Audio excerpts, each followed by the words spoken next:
नमस्कार, पहला प्रणाम। मैं हूं आरजे काव्य। आप सुन रहे हैं ओहो रेडियो उत्तराखंड, मेरे दिल की धड़कन।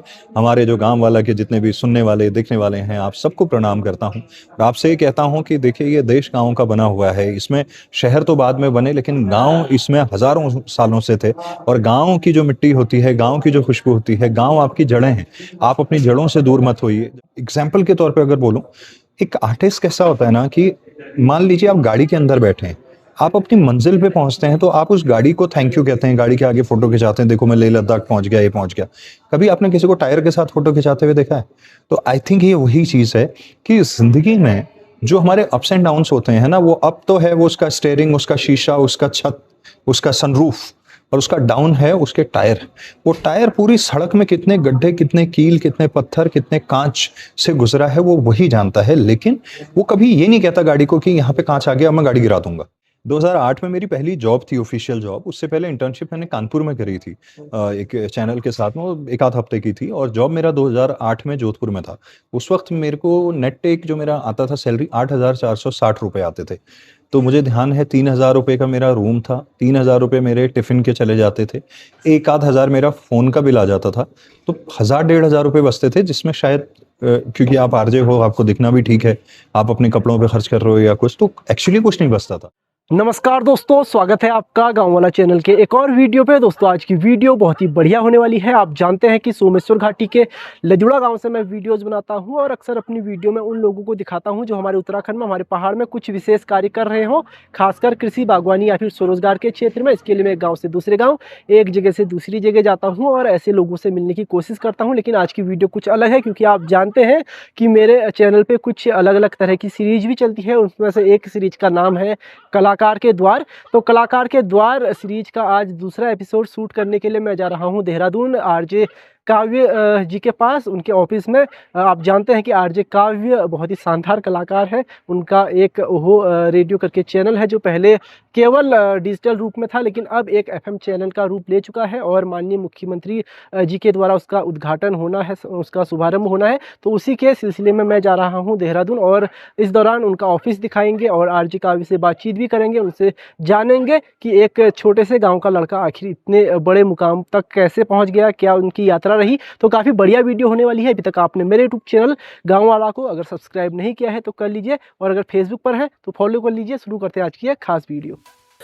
तो दोस्तों 3 अगस्त 2026 को ओहो रेडियो के एफएम चैनल का उद्घाटन था। हम पहुंच गए थे 2 अगस्त को, और जैसे ही देहरादून पहुंचे, यहाँ का ट्रैफिक देख के मेरे को दिल्ली की बड़ी याद आई, क्योंकि यहाँ पे भी ट्रैफिक का बड़ा ही बुरा हाल था। शाम को हम चले गए घंटाघर देखने, क्योंकि बड़ा मन था घंटाघर देखने का। घर से ही सोचा था कि देहरादून जाऊँगा तो घंटाघर देखूँगा, तो घंटाघर देखा। रात में फिर वापस आ गए होटल, जो कमरा हमारे लिए बुक किया गया था वहाँ रुके, और अगले दिन निकल गए ओहो रेडियो की तरफ। और जिस गाड़ी से हम गए उसमें ओहो रेडियो सुनते हुए गए, और जैसे ही वहाँ पे पहुँचे तो बड़ा ही एक्साइटिंग माहौल वहाँ पे हो रखा था। इंतज़ार हो रहा था सभी लोगों को सीएम पुष्कर धामी जी का, कि वो आए और रिबन काटें, उसके बाद ओहो रेडियो का शुभारंभ हो। तो बड़ा इंतज़ार सबको था। थोड़ी देर में ही सीएम आ गए थे। क्या उस वक्त का वहाँ पे नज़ारा था वो दिखाते हैं, उसके बाद सीधे आपको मिलाएंगे आरजे काव्य जी से।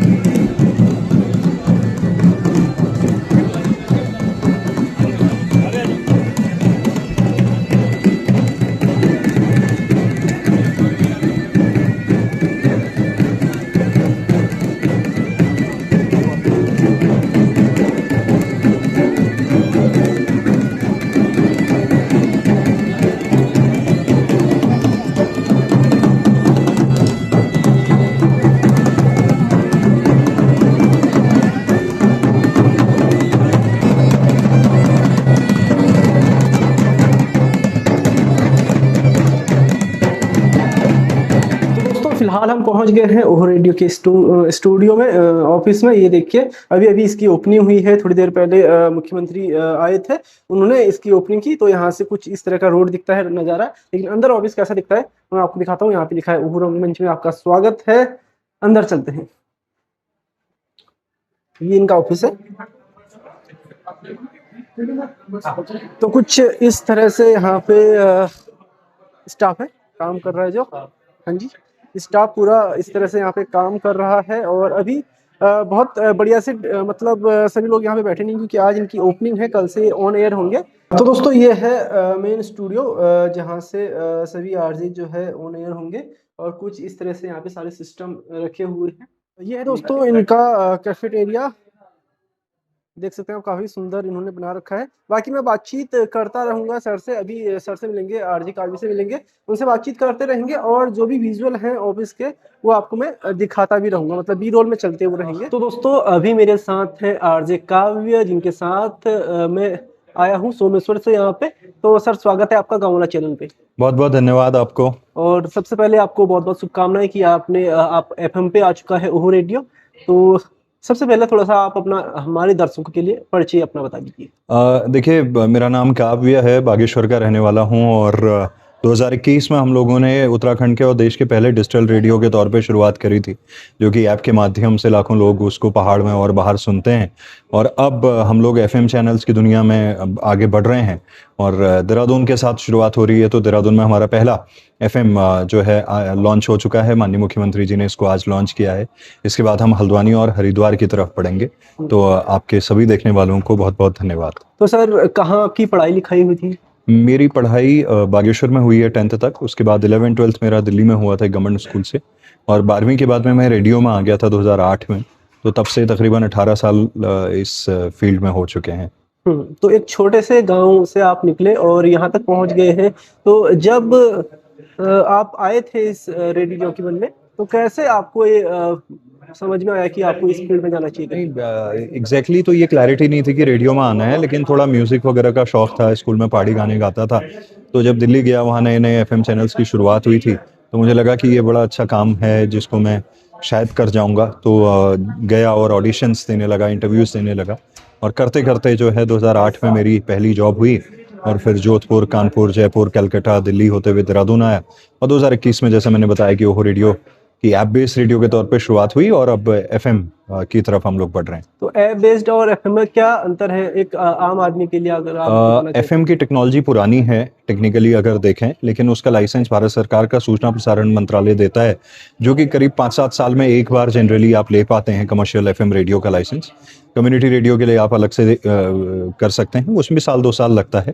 जो ऐप बेस्ड रेडियो है वो हमारा पहला इनिशिएटिव है देश में कि ऐप के थ्रू आप कहीं भी उसको सुन सकते हैं। तो हम उसमें पहाड़ी म्यूजिक, जो हमारी लोक भाषा के गीत होते हैं, उनको चलाते हैं। एंड ऐप के जरिए होने की वजह से क्या है कि गांव-गांव में और जो उत्तराखंडी लोग बाहर रहते हैं वो भी उसको सुन पाते हैं। तो प्राइमरली एफएम रेडियो को लोग या तो कार में सुनते हैं या रेडियो सेट्स पे सुनते हैं, और ऐप बेस्ड रेडियो जो है डिजिटल रेडियो, उसको आप डायरेक्टली मोबाइल पे सुन लेते हैं। ये बड़ा अंतर है, ये मेन अंतर है। तो सर जैसे ये तो बहुत ही क्रिएटिव फील्ड है, लेकिन कई बार होता है कि हमको एक क्रिएटिव ब्लॉक आ जाता है, रोज हमको नया सुनाना पड़ता है, नया दिखाना पड़ता है। तो किस तरह से आप इसे डील करते हैं? नहीं, क्रिएटिव ब्लॉक जैसी चीज मुझे तो नहीं लगती कोई होती है, लेकिन मैं ये सोचता हूँ कि हम जब एक ही डायरेक्शन में सोच रहे होते हैं तब हो सकता है कि हमें रास्ता बंद मिले, जिसको हम क्रिएटिव ब्लॉक कहते हैं। आप अपनी नज़र को थोड़ा दाएं बाएं करते हैं तो आपको नया रास्ता दिखाई देने लगता है। तो आई थिंक वही हम भी यहाँ कोशिश करते हैं। हम बहुत ज़्यादा प्री प्लान नहीं करते चीज़ों को, जैसे चीज़ें आती जाती हैं उसके हिसाब से आगे बढ़ते हैं। तो ओहो रेडियो के माध्यम से जैसे हमारी कुछ आईपीज हैं जिसमें हम इंटेलेक्चुअल प्रॉपर्टी जिसको कहते हैं, तो ओहो हिल यात्रा के जरिए हम आपके यहाँ भी बहुत बार आए हैं। मैं उत्तराखंड हूँ, कॉन्क्लेव हम करते हैं, देहरादून यूथ फेस्ट करते हैं, गाता रहे मेरा हिल करते हैं। तो इस तरह के हम इनिशिएटिव लेते रहते हैं बीच बीच में। एंड क्योंकि एक अच्छी टीम है, तो टीम के साथ में मिलके हम कुछ ना कुछ डिज़ाइन करते रहते हैं, और उसी के रिजल्ट्स हैं कि हम ये सब कुछ कर पा रहे हैं। तो आजकल हम देखते हैं कि सोशल मीडिया में रील्स का जमाना है, 30 सेकंड 1 मिनट तक भी रोकना मुश्किल हो जाता है दर्शकों को। तो कैसे आप सोचते हैं कि रेडियो जो है चलेगा भविष्य में? नहीं, रेडियो क्या है, क्योंकि ओल्डेस्ट टेक्नोलॉजीज में से एक है। आप कितना भी कुछ भी नया वो कर लीजिए, जो कुछ बेसिक चीज़ हैं, बिकॉज रेडियो के साथ सबसे बड़ी चीज़ क्या होती है, वो आपको डिस्टर्ब नहीं करता, डिस्ट्रैक्ट नहीं करता। आप अपना काम करिए, मसलन एक रेडियो चल रहा है, आपको खाना बनाना, आप खाना बनाते रहिए, गाना चलता रहेगा। आपको पढ़ाई करनी है, आप पढ़ाई कर लीजिए, थोड़ा म्यूजिक आ रहा है। आप खेत में काम कर रहे हैं, वो आपको डिस्टर्ब नहीं कर रहा है। दूसरे मीडियम जनरली क्या होता है, जब आप वीडियो पे देखते हैं तो आपको पूरा पूरा फोकस वहाँ करना होता है, आप एक समय में एक ही काम कर पाते हैं। अखबार पढ़ना है, उसके साथ भी सेम होता है। लेकिन रेडियो क्या है, एक पैसिव मीडियम की तरह होता है। कि वो कहीं जैसे जो पुरानी याद भी आप देखिए, आप अपने घर में किसी ने पड़ोस में लगा रखा है, अगर कानों में हल्का सा म्यूजिक की साउंड आ रही है तो आप सुनते रहते हैं उसको, वो आपको डिस्टर्ब नहीं करता है। तो मुझे लगता है कि कोई भी ऐसी चीज़ जो आपको डिस्टर्ब ना करती हो वो बहुत चलेगी। और अभी तो 100 साल से रेडियो चल रहा है। हर चीज़ के लिए जगह होती है, नई चीज़ें आती हैं लेकिन आबादी भी बढ़ जाती है। और ये भी देखा गया है कि जब बहुत ज़्यादा नई चीज़ों का, आपने कभी ये नहीं सुना होगा कि रेडियो सुन के किसी के कान खराब हो गए, लेकिन आपने ये ज़रूर सुना होगा कि मोबाइल पे वीडियो देख के आंखें खराब हो गई। मेरे को भी स्पेक्स लगे हुए हैं। आज मैं देखता हूँ हमारे ऑफिस में 40% से ज़्यादा लोगों के चश्मे लगे हुए हैं। वो उसकी वजह है क्योंकि जो हमारा बहुत क्लोज से हम वीडियोस को देखते हैं तो आंखों पे बहुत प्रभाव उसका पड़ता है अत्यधिक मात्रा में देखने में, कि 5 घंटे 8 घंटे 10 घंटे अगर आप कंजम्पशन कर रहे हो तो ये प्रॉब्लम आती है। तो वो है। एंड रेडियो क्योंकि एक ऐसा माध्यम है जो, बारिश हो रही है तो बारिश के गाने प्ले करने लगता है, ट्रैफिक है तो अपडेट देने लगता है शहरों में, किसी को ब्लड की जरूरत है वो रेडियो पे बता देता है कि फलाने हॉस्पिटल में ब्लड की जरूरत है। तो रेडियो इस तरह से सोशली भी बड़ा कनेक्ट कर पाता है लोगों को। तो आई थिंक यही इसकी खूबसूरती है। तो गानों की जो प्लेलिस्ट होती है, जो आप गाने चलाते हैं, क्या सिस्टम रहता है? क्या कॉपीराइट आप उनका खरीदते हैं? जी। किस तरह से वो तो होता है? क्या होता है कि जो ऐप बेस्ड रेडियो है उसमें तो हम पहाड़ी म्यूजिक प्ले करते हैं, लेकिन जो एफएम की टेक्नोलॉजी है उसमें हमको बॉलीवुड गाने भी प्ले करने होते हैं जिसके लाइसेंसेस होते हैं। तो जो भी लाइसेंस देती हैं, पीपीएल एक बॉडी है जो लाइसेंस देती है, उसके अलावा भी कई हैं, तो हमने भी उस तरह से कोलैबोरेशन की हुई है और उसके थ्रू ही जो लाइसेंस सॉन्ग्स हैं उनको हम प्ले करते हैं। अच्छा, लाइसेंस लेना पड़ता है। जी। तो जेनजी के लिए क्या खास है आपके एफएम स्टेशन पे? जेनजी के लिए खास ये है कि हमारा, मुझे लगता है कि 50% से ज़्यादा जो हमारे यहाँ काम करने वाले लोग हैं वो जेनजी है। तो मुझे लगता है कि वो उस तरह का कंटेंट बना पाएंगे, उस तरह की सोच उनकी है, जो उनमें एक एनर्जी होती है, तो मुझे लगता है कि वो हम रेडियो के ज़रिए ला पाएंगे। तो यही हमारी कोशिश रहेगी। कई बार होता है कि हम मतलब लो फेज में होते हैं, बहुत खुश नहीं होते, लेकिन जब आप बतौर आरजे काम करते हैं तो आपको लाखों लोग सुन रहे होते हैं, तो आपको दिखाना होता है कि हम खुश भी हैं, बिल्कुल। एनर्जेटिक भी हैं। तो कैसे ये सब डील करते हो आप? क्योंकि देखिए, हर किसी की लाइफ में तो अप एंड डाउन चलते नहीं रहते नहीं हैं। बिल्कुल ठीक कह रहे हैं। और ये क्रिएटिव फील्ड की एक खूबसूरती कह लीजिए, एक उसकी शर्त है, ये कंडीशन है कि the show must go on. तो मुझे लगता है कि चाहे कुछ हो जाए, the show must go on. तो कुछ भी हो, आप बीमार हैं, आपकी तबीयत ठीक नहीं है, जैसे आज जिस वक्त मैं आपसे बात कर रहा हूँ मेरे नेक में पेन है, मैं रात को पता नहीं कैसे सोया, आई थिंक बहुत दिनों से लगातार काम चल रहा था तो उसकी वजह से। लेकिन मैं जब तक यहाँ पे था, ये क्योंकि आपने सवाल पूछा तो तब मैं ये बात बोल रहा हूँ। ऐसा नहीं कि मैं गले में वो लगा के ज़बरदस्ती घूमता रहूँ, बिकॉज मेरा जॉब मेरे से वो डिमांड नहीं करता है। तो आई थिंक यही एक काम होता है। जैसे हम इसको एक एग्जाम्पल के तौर पे अगर बोलूं, एक आर्टिस्ट कैसा होता है ना, कि मान लीजिए आप गाड़ी के अंदर बैठे हैं, आप अपनी मंजिल पे पहुंचते हैं तो आप उस गाड़ी को थैंक यू कहते हैं, गाड़ी के आगे फोटो खिंचाते हैं, देखो मैं लेह लद्दाख पहुंच गया, ये पहुंच गया। कभी आपने किसी को टायर के साथ फोटो खिंचाते हुए देखा है? तो आई थिंक ये वही चीज है कि जिंदगी में जो हमारे अप्स एंड डाउन्स होते हैं ना, वो अप तो है वो उसका स्टेयरिंग, उसका शीशा, उसका छत, उसका सनरूफ, और उसका डाउन है उसके टायर। वो टायर पूरी सड़क में कितने गड्ढे, कितने कील, कितने पत्थर, कितने कांच से गुजरा है वो वही जानता है। लेकिन वो कभी ये नहीं कहता गाड़ी को कि यहाँ पे कांच आ गया, अब मैं गाड़ी गिरा दूंगा। तो यही अप्स एंड डाउन्स का है लाइफ में। और क्रिएटिव आदमी या जो भी आर्टिस्टिक फॉर्म में है, जो पब्लिक डोमेन में किसी भी तरह का, वो कोई पॉलिटिशियन भी हो सकता है।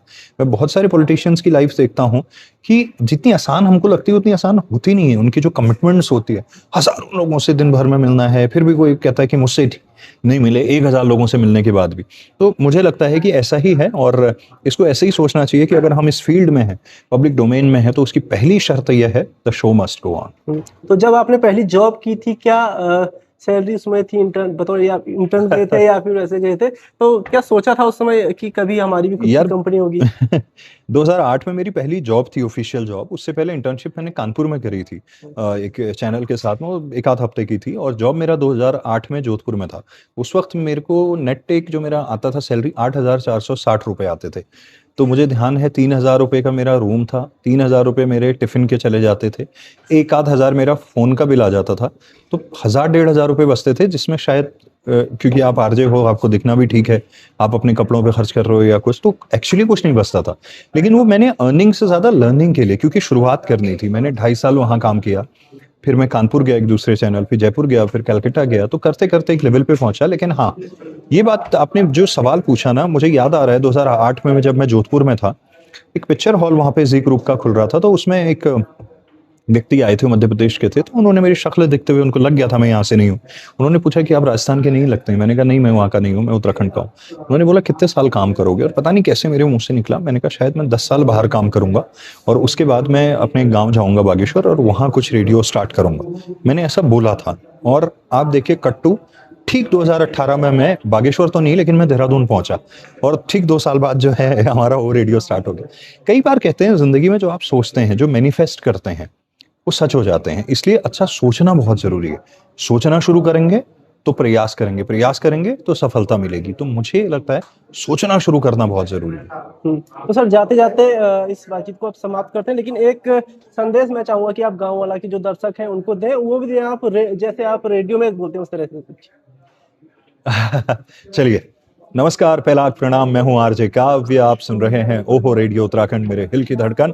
हमारे जो गांव वाला के जितने भी सुनने वाले देखने वाले हैं, आप सबको प्रणाम करता हूं और आपसे ये कहता हूं कि देखिए ये देश गांव का बना हुआ है। इसमें शहर तो बाद में बने, लेकिन गांव इसमें हजारों सालों से थे। और गांव की जो मिट्टी होती है, गांव की जो खुशबू होती है, गांव आपकी जड़ें हैं। आप अपनी जड़ों से दूर मत होइए। जब हमने भी ओहो रेडियो की शुरुआत करी थी, सबसे पहली चीज हमने ओहो हिल यात्रा करी, और ओहो हिल यात्रा ही वो माध्यम था जिसकी वजह से मैं सोमेश्वर जैसी जगह पे आया, कैलाश भाई, राजू भाई, आप सब लोगों से मिला, गांव वाला के उनसे मिल पाया, आपके होम स्टे में मैं रह पाया। तो ये सारी चीजें, और मुझे लगता है कि गांव ने हमको जो दिया है, जब कोविड में किसी के पास कुछ नहीं था तो उनके पास अपना गांव था, जहां उनको ये लगा कि मैं अपने गांव जा सकता हूं। उन गांव ने उनको अपनाया और उन गांव ने वो सामर्थ्य दिया। और आज भी मैं देहरादून जैसे शहर में शायद इतने तन के इसलिए चल पाता हूं, या ये इस तरह का रेडियो नेटवर्क जो भी हम स्टेब्लिश कर पा रहे हैं, क्योंकि हमें पता है कि हमारा गांव हमारे साथ है। तो मुझे लगता है कि वो जो गुड विशेस होती हैं, वो जो वहाँ के लोगों की जो आपके लिए शुभेच्छाएं होती हैं हर बार, जब वो आपको तरक्की करते हुए आपकी तरक्की में अपनी तरक्की समझते हैं। आज जब हमारे एफएम की शुरुआत हुई तो गांव वाला की तरफ से आप जब यहाँ पे आए, आपने कहा कि हम आएंगे, तो मुझे लगता है इससे बढ़िया प्रयास क्या हो सकता है एक दूसरे को सपोर्ट करने का। तो मैं आपके दर्शकों को, आपके श्रोताओं को भी धन्यवाद दूंगा, कहूंगा कि इसी तरह आप हमारे साथ जुड़े रहिए, गाँव वाला के साथ जुड़े रहिए। गाँव आगे बढ़ेंगे तो ये राज्य आगे बढ़ेगा, राज्य आगे बढ़ेगा तो देश आगे बढ़ेगा।